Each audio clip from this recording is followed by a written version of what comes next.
మేము పక్కా సమాచారాన్ని సేకరించినాము. 2011 తర్వాత జనాభా లెక్కలు జరగలేదు. జనాభా లెక్కలు కూడా కేంద్ర ప్రభుత్వం ఇచ్చిన ఒక అంచనా ప్రకారం ప్రతి సంవత్సరం 1.20 మాత్రమే పాపులేషన్ పెరుగుతూ వచ్చింది. పాపులేషన్ అనేది స్టెబిలైజ్ అయిపోయింది. చచ్చిపోయేటోళ్లకు పుట్టేటోళ్లకు ఉన్న గ్యాప్ లిమిటెడ్ ఉంది. Only 1.2% only the population is increasing year by year. That is why 2011 the population is 3,50 lakhs plus. Today the population is 3,70 lakhs plus. That's all. This is what actual report. Why should I reduce the population? What is the point? నాకు పోయేదేముంది? ఈరోజు 56% బీసీలు అని చెప్పిన 3 లక్షల కుటుంబాలు రాలేదని చెప్పిన 3 లక్షల కుటుంబాలు ఈజ్ ఈక్వల్ టు 16 లక్షల జనాలు. సో ఈ ప్రభుత్వానికి దాపరికం లేదు. ఒకవేళ నిజంగానే అబద్ధాలు చెప్పాలనుకుంటే వాళ్ళ సమాచారం ఈయనల గురించి నేను ఎందుకు చెప్తుంటే అధ్యక్ష? మీరు ఈరోజు మాట్లాడుతున్నది మొత్తం నేను ప్లే చేసిన డాక్యుమెంట్తోనే మాట్లాడుతున్నారు. దయచేసి ప్రాసెస్ను మీరు తప్పు పట్టకండి, ప్రభుత్వ చిత్తశుద్ధిని తప్పు పట్టకండి. ప్రభుత్వం ప్రాసెస్ని పర్ఫెక్ట్గా చేసింది, ప్రభుత్వానికి చిత్తశుద్ధి ఉంది.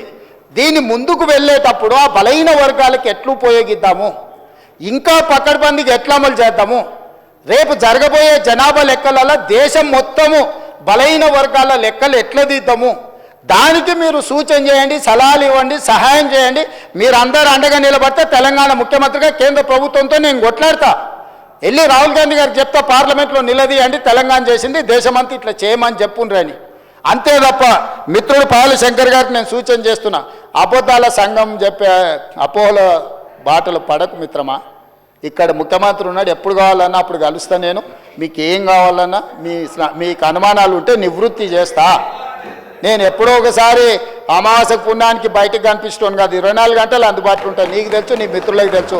నేను నచ్చినా నచ్చకపోయినా, ఒకవేళ నేను వ్యక్తిగా నచ్చవచ్చు నచ్చకపోవచ్చు, కానీ నేను మీ అందరికి అందుబాటులో ఉన్న ప్రజాప్రతినిధులకు 14 నెలలలో ఏ ఒక్కరోజైనా నేను సెలవు తీసుకున్నానా? ఏ ఒక్కరోజైనా ఎవరైనా వస్తే కలవలేదా? కాబట్టి ఈరోజు ఈ సమాచారానికి సంబంధించి కూడా మా మంత్రివర్గం, కమిటీ చైర్మన్, లేకపోతే మా డిప్యూటీ సీఎం గారు, మా లెజిస్లేటివ్ ఆఫీస్ మినిస్టర్ గారు, అదర్వైజ్ ఆఫీసర్స్, మీరు ఏం కావాలన్న సభలోనే కాదు సభ తర్వాత కూడా మీరు రాండి. ఫైనల్గా నా సూచన ఏంటంటే, ఎవరైతే ఇందులోకి రాలేదో, ఈ సర్వేలో భాగస్వాములు కాలేదో, ఇప్పటికైనా జనజీవన స్రవంతిలోకి రాండి. చంద్రశేఖరరావు గారికి, తారక రామారావు గారికి, హరీష్ రావు గారికి నేను విజ్ఞప్తి చేస్తున్నా, దయచేసి మా శ్రీనివాస్ యాదవ్ గారి మనసును అర్థం చేసుకోండి. ఆయన మనసు, ఆ పక్కలో ఉన్న మా మిత్రుడు గంగుల కమలాకర్ కూడా బాధపడుతున్నాడు. అరే మా బీసీల కోసం ఒకసారి లెక్కలేసినప్పుడు మా సార్ లెక్కలకి వస్తలేడు, ఎల్లుండి పొద్దుగాల మేము ఏం మాట్లాడతామని. దయచేసి నేను మిమ్మల్ని కోరుకుంటున్నా మిత్రులారా, దీంట్లో వ్యక్తిగా లేకపోతే పార్టీగా లిమిటెడ్ మేమేదో లాభం ఆపేక్షించి చేస్తలేం. ఒక మంచి పనికి ముహూర్తం పెట్టినాము. ఈ మంచి పనికి అందరు సహకరించండి. మీ నాయకులకు కూడా చెప్పండి, డిఫర్ అయితే డిఫర్ కానివ్వండి, నేను డిఫర్ అయ్యేదాన్ని నేనేం ప్రశ్నిస్తలేను. కానీ ప్రభుత్వం చేపడుతున్న ప్రక్రియను వాళ్ళు పాల్గొనకపోతే మొత్తం ప్రక్రియ మీదనే అనుమానం వస్తుంది. దాంతో ప్రక్రియ మొత్తం నిష్ప్రయోజనమైంది. ఏ ఆలోచన, ఏ ఉద్దేశం బలహీన వర్గాలకు ఉందో, మా మిత్రుడు గంగుల కమలాకర్ గారికి, మా శ్రీనివాస్ యాదవ్ గారికి ఏదైతే ఉందో ఆ పర్పసే డిఫీట్ అవుతున్నది. పర్పస్ను డిఫీట్ చేయకండి. పొలిటికల్గా నాతో డిఫర్ అయితే డిఫర్ కాండి. I do agree, I have my own platform, you have your own platform. You can argue on your platform, I can argue on my platform. But the purpose is something different from politics. ఇది రాజకీయాల కంటే అతీతమైన ఒక మంచి ఉద్దేశంతో ప్రభుత్వం చేపట్టింది.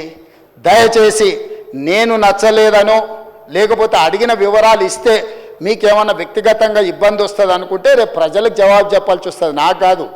ఈరోజు తెలంగాణ సమాజంలో ఉన్న 56% బలహీన వర్గాలకు ఈ సమాచారాన్ని ఇవ్వని ప్రజాప్రతినిధులు సమాధానం చెప్పాలి.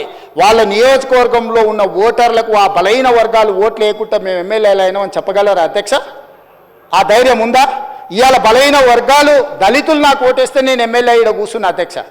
ఇవాళ ఈ ముఖ్యమంత్రి అయినా అంటే ఆ బలహీన వర్గాల, ఆ దళిత గిరిజన వర్గాలు మనల్ని గెలిపిస్తూ వచ్చినాం. మీరు ఎమ్మెల్యేలు అయింది ఆ బీసీల ఓట్లు లేకుండా ఎమ్మెల్యేలు అయిందా? ఇలా బీసీల లెక్కలు వేసినప్పుడు మేము సర్వేలో పాల్గొనము. మాకు రేవంత్ రెడ్డి జుట్టు నచ్చలేదు, లేకపోతే రేవంత్ రెడ్డి ముక్కు నచ్చలేదు. రేవంత్ రెడ్డి కోసమా ఇది? రేవంత్ రెడ్డి నచ్చొచ్చు నచ్చకపోవచ్చు, ఇది బలహీన వర్గాల కోసము పనిచేస్తున్న విధానము, ఇది ప్రభుత్వము. ఈ ప్రభుత్వ విధానంలో బలహీన వర్గాలకు మేలు చేయాలనే ప్రయత్నం చేస్తున్నాం. దయచేసి చిన్న చిన్న కారణాల చేత ఇంత పెద్ద లక్ష్యాన్ని బలహీనపరచకండి అని చెప్పి నేను ప్రధాన ప్రతిపక్ష నాయకుడికి వాళ్ళ ఎమ్మెల్యేలకు నేను కోరుకుంటున్నా అధ్యక్ష.